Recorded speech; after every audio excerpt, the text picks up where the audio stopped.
Hai semua, okay, nah dekat tangan saya sekarang ni ada satu item from Michael Kors. Sangat cantik, nampak sangat classy. This one adalah Michael Kors Spread Light Chain, top bag in color code brown. This one dia menggunakan material coated canvas full MK yang macam korang nampak sekarang ni. And bahagian kompartmen luar dia ada dua side pocket, muat juga untuk you guys letak botol air mini. Okay, dia punya strap jenis half chain and half leather macam ni. So let's say kalau you guys pakai lama pun you guys tak akan rasa sakit dekat bahagian bahu.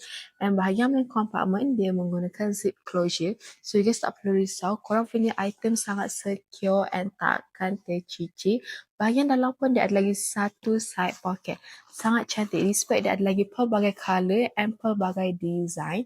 So let's say kalau you guys berminat dengan item pilihan ni, you guys boleh grab sekarang dengan Fish Revo. You guys tak perlu risau, item kita semua 100% original and authentic.